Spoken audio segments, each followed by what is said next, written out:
All right, so welcome back. I hope you're doing good. In the last video, we have we have developed our intuition on GANS, the basic idea of GANS. So yeah, there are many things I didn't cover, and I'll cover some of the basic idea of GANS first, and then we are also going to go on DC GANS, deep convolutional GANS.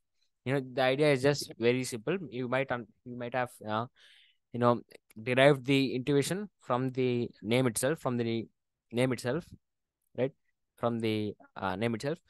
So therefore, what we are going to do is we are going to use deep convolutional neural networks for building powerful GANs, because of course deep convolutional neural networks are more powerful. They have much more parameters, and they are much they can figure much out they figure out much better patterns. So therefore, we are going to use DC GANs. So first, I just want to revise what we have studied in the last video. So the last video, we have gone through the idea of GANs. Now we'll be having neural networks simply predicting different number of um, each pixel value. So we're going to predict an image. So the idea is we are going to have a noise vector. I think I have talked about noise. If not, I'm sorry. So this is a randomly predicted vector, right? So it's going to be a random vector. And then I'm going to tell you why can we use random vectors? Why can we use random vectors? Why there is no problem of using random vectors. So what we are going to do is we are going to take these random vectors and we are going to input this to each of these neurons. Right. So we are going to get an output and we are going to predict the image. So this is going to be image, right? So we're going to just have some normal classic neural network. Sorry for the very bad drawing. Right. So we're just going to have a normal neural network. I think I'm going to delete that. That is just very messy. Yeah, so we're going to have a normal neural network with all the connections. So, we're going to connect all of these layers, of course. So this is a classic neural network that you all know about, right? So that is the idea. So we'll be generating each pixel. So in the time of training, right, we're going to have this random pixels again, and it is okay to use this randomness because we are not using a loss function. We are not going to have XY pairs. If you think about it, these image generation problems is not actually a supervised learning problem. We are not going to have an X and a Y. We are not actually going to have an input and output, but the inputs are, right. So while training, we are going to have images, real images of, let's say, a person faces. So let's say you want to build a model that can generate fake person faces or realistic person faces that does not actually exist. So we are going to have many faces. So this is the input. We are not going to have any label. So that's it. We just have this person faces, and based on this, we should be able to generate new person faces. So therefore, this problem is unsupervised learning problem. We are not going to have an input and output, but based on these images, we are going to track some features on these images, and we are going to create like images, just like images like the we are going to generate new images like the images around here. So that is the idea of GANs. So this is not a supervised problem. So therefore, it is okay to have random numbers, right? We are not going to have, this is not going to be X and the image is not going to be Y, because of the obvious fact that we are not using a loss function. We are using a discriminator. So the discriminator performance is going to define our loss function. So that therefore, our goal of the model is to actually fool the discriminator, right? So we'll take this image and let's say one of this image, and we'll give it both to a discriminator. So the role of GAN or the role of generator is actually generate image that is very close to one of these images or any of these images, right? So we are going to fool the discriminator saying that this image. So we want the discriminator to actually say that this image belongs to the real images. At least the generator wants the discriminator to be fooled, like not us, of course. So that is the idea, to actually generate images that are closer and that contain the patterns that are in the training image. So that is our idea. So therefore, there is no problem of using random vectors. right? In the case of inference time, you could give them new random vectors, new vectors. I'm telling you, like completely new random vectors, and you can get a completely different new image based on the training data. For example, if you train a model on face data, for human face data, you could after training, while in the case of inference time, when you're actually using the model, when you're not training the model, when you are done training the model, you can just provide in some random vectors, very random vectors, and the model will generate a new face, and the new face will not actually depend on the input vector, and because it is trained on new face data, it can actually predict you a new face. You could just give a new random vector. So that is the idea. I think I have missed some of these topics in the last video, and I thought it might be useful, just like understanding this all. So now let's get into the topic of this video. DC GAN, deep convolutional GAN. There's nothing actually to learn about. I think there is only one important thing that you should learn about. Like if you think about it, I think you could derive your own theory, like how DC GAN work. But there is there will be a misconception if you think about it. So first let's go through this paper. I don't think we'll go through this paper. There is only one diagram that we'll care about. This diagram of the actually neural network architecture, CNN architecture. So this is the random noise vector I talked about. This is going to be 100 into 1 noise vector, completely random. We can't do anything about it because the problem we are dealing about, at least now, we are not going to have an input. Like if you think about DALI, we are going to have a text input, but as we are just diving into GANs, the basic GAN application, we are not going to have an input. We're not going to have text input on anything. So we are not also building conditional GANs. I'll talk about that in the future videos. So what we are going to do is we're going to have this random vector, of course, right? And then one thing that you might have come across, that you might have come across this problem. So first, let me just go through this. I'll share the problem in just a minute. So we're going to have this vector. We're going to pass that through a CNN and upsampling CNN that hints the problem that I will be talking about. So we're going to be upsampling CNN. That is why. So upsampling for increasing the size of CNN. We are going to take a small input and extend it to actually have an input, have a huge image as the output.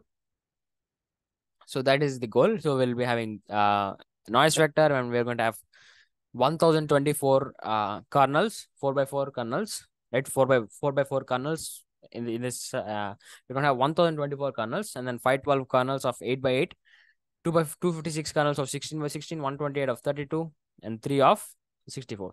3 because of R, G, and B, red, green, and blue. So, yeah, so we are going to have this CNN architecture. We are going to use this CNN architecture, and then, yeah. So and remember, you don't have to learn all about the details because concept is always better than details. So let me just go through. So one problem that you might come across, right, is because we are going to have a one-dimensional input or very small random vector, noise vector. So how can we actually use a CNN to upsample it to actually get an actual image, get a three-dimensional image? How can we actually get an image? How can we upsample? How can we use upsample CNN such that we could increase the dimension? In general, if you think about it, a CNN is actually used to, if you think about a normal CNN, I have told you about you in this past few videos, one of the past video. CNN is actually, we're going to have kernels. We're going to shift the kernels through. We're going to shift these kernels, right? So I'm going to draw a better picture for you to understand.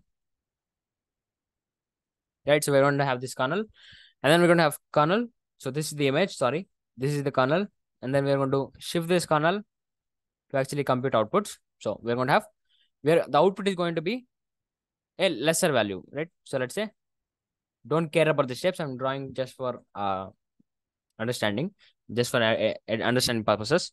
So let's say we are going to have the output is going to be smaller than the input. So the input of the CNN is going to be larger than the output of the CNN. We're going to compress the image and we are going to find important patterns. You know about that. If you don't know, like I have covered CNN way back, I think. I think I'll try to provide the link in the description. So I will provide the link in the description.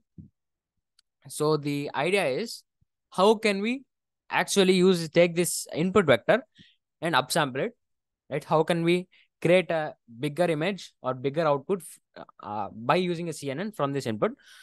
So the problem is actually not that complex. If you think about it, you could find numerous number of ways, because this is deep learning, right? We're going to have optimization algorithms that are going to figure everything out using gradient descent and slopes and derivatives. So therefore, we don't have the need to actually think about the operation we are performing. It can be CNN, it can be matrix multiplication. It doesn't actually matter. It doesn't actually. But of course, CNNs are better. I mean, you could come across this problem and actually solve it. Maybe you have, using smaller convolutions, or maybe finding another operation than convolutions. You might definitely come across an operation. You could definitely create a wrong operation or something, or even use some other matrix operations that are in matrix multiplication or matrices, the world of linear algebra. But of course, CNNs are better. So therefore, a method is proposed. It is actually called upsampling CNN or transpose CNN. I think it is called. Wait a minute.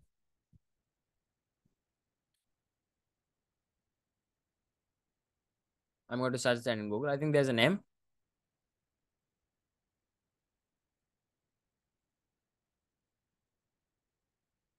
Uh, yeah, transpose convolution. Mathematically, definitely not a very good term. Definitely not a very good mathematical term. But we are going to perform CNN in some in a reverse manner, at least to some extent, in a reverse manner, to actually increase the input size. So I have this really good image that you can use to understand. So the idea is very simple. As you can see here, the input is smaller, 2 by 2, but the output is 3 by 3. So we are going to essentially increase the size of this input, through which we could actually uh, finally have the CNNs and finally have the output layers. So we are going to have the input, again the noise vector, and then we're going to have the kernel. Kernel are the weights that are updated during optimization. You have already learned about kernels and CNN. So we're going to perform this specific operation. I'm going to tell you what this operation actually is in just a minute. So we are going to perform this operation and we're going to get an output. All we care about is the kernel. And we just want to update this kernel such that the loss is actually decreased, such that the discriminator is fooled. So we are going to we are currently looking in the GANS generator perspective now. So we are going to update this kernel. So that is all we care about, because in deep learning, the caring about the operation is little less important than optimization, right? So we are going to perform this operation. So I'll just go through this operation. You can probably derive it from now, maybe just looking at this image, but I'm going to go through it anyways. So what we are going to do is, we are going to take one number or one value from this kernel, and we're going to multiply that by all of these values in frame input. So we're going to take 0 into 0. We're going to put 0 here. This is the output, by the way. We're going to do 0 into 1. We're going to get 0. We're going to do 0 into 2, 0. We're going to have 0 into 3, 0. Hope you can see what is going on there. And then we'll have this one matrix. These are all empties. These are empty. They all essentially contain zeros. These are all empty boxes. And then what we are going to do is we are going to move on to 1. After we completed 0 in the kernel, we're going to go through 1. 1 into 0, 0. And then look at this. All the values on 1 are put in this manner, just like a sliding operation in CNN, right? You know about sliding, right? So we're going to have one box and we're going to slide it, and then we're going to slide it, and slide it. almost exactly the like the CNN operation. We're going to have, right, again, I'm going to this 1 into 0, 0, 1 into 1, 1, right? 1 into 2, 2, 1 into 3, 3. We're going to do again 2 into 0. We're going to take 2 and multiply all of these values. We're going to get these values. We're going to take 3, 3 into 0, 0, 3 into 1, 3, 3 into 2, 6, 3 into 3, 9. So that is the operation, right? Nothing, it does seem pretty familiar to CNNs, and it is actually named as transpose CNN because it does some, to some extent at least, it looks like the opposite of CNN. We're actually increasing the size of this output, right? Not actually compressing it. So that is the method we are going to use. So that is the CNN upsampling CNN we're going to have. So we're going to take this vector, we're going to upsample it into 4 into 4 kernels, right? 4 into 4 kernels. We're going to have 4 into 4 and 1024 kernels. And right, so these are all the kernels, by the way. So these are kernels. So we're going to have 1024, 4 into 4 kernels. We're going to perform this operation, right? So we're going to perform this operation by all of these kernels, and we're going to get much bigger output. So, or at least this output. And then we're going to perform the same operation by using different kernels and different number of kernels. And then we're going to finally get this output, an RGP output. That is why we have 3 here. And then we'll finally get the image, or we could finally generate this image. And after generating, you might know about it. I'll just go through this again. There's no need, but we'll be generating an image.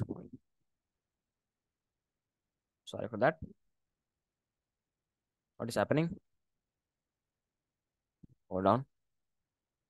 All right. So after generating the image, right? So the generator will generate this image, right?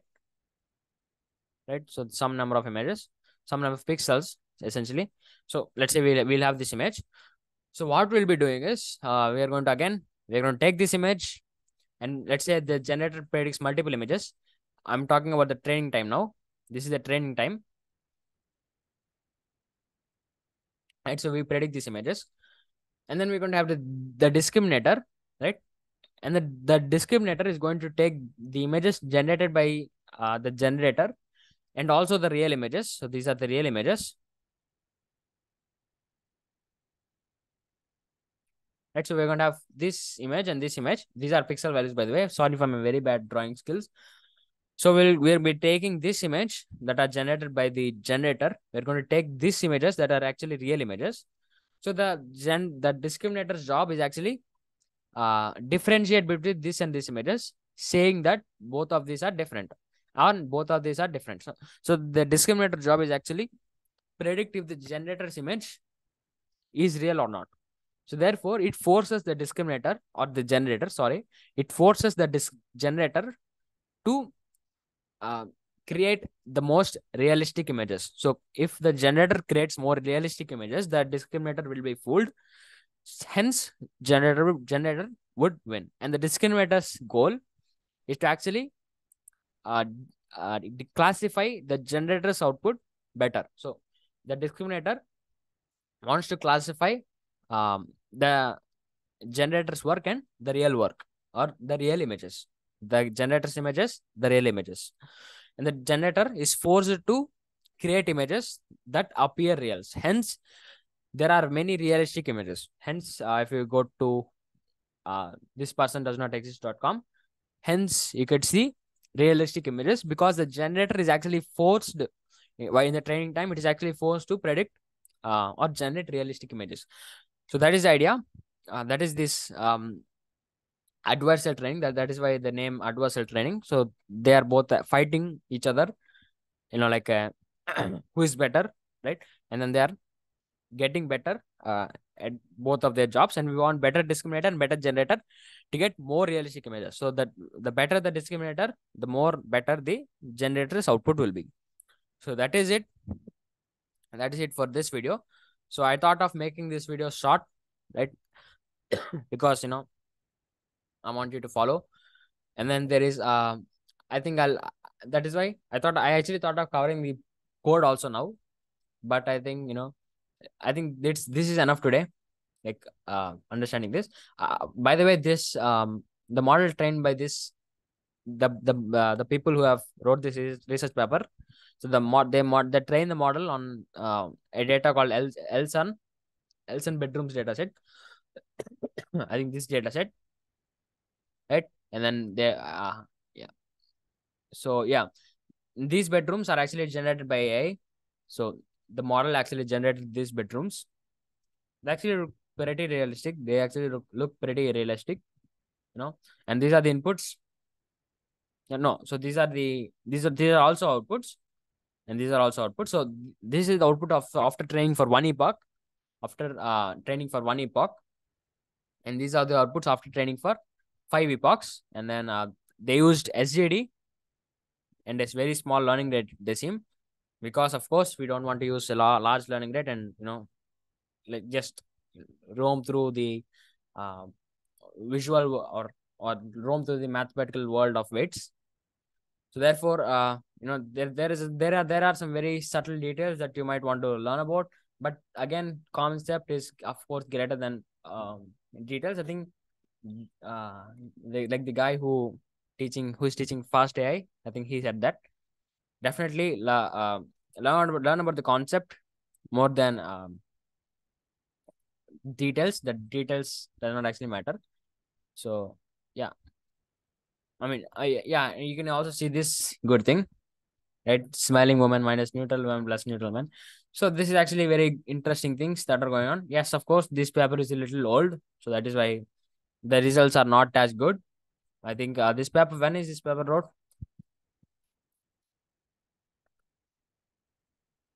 It is actually wrote at it is the year, yeah, 2016. Now, if you look at the person, this person does not exist.com. The faces are very pretty real, right? So therefore, that's it. That is for today. And in the next video, we'll be coding it. I think we'll be solving simple problems. How about MNIST? Yeah, maybe we should do MNIST. We are going to, if you don't know about the MNIST data is actually a collection of handwritten digits, right? Human handwritten digits. So we'll be trying to create new handwritten digits, like human handwriting, new handwriting that does not exist. Like, yeah. So we'll be doing that. So thank you for watching, and I'll see you in the next video.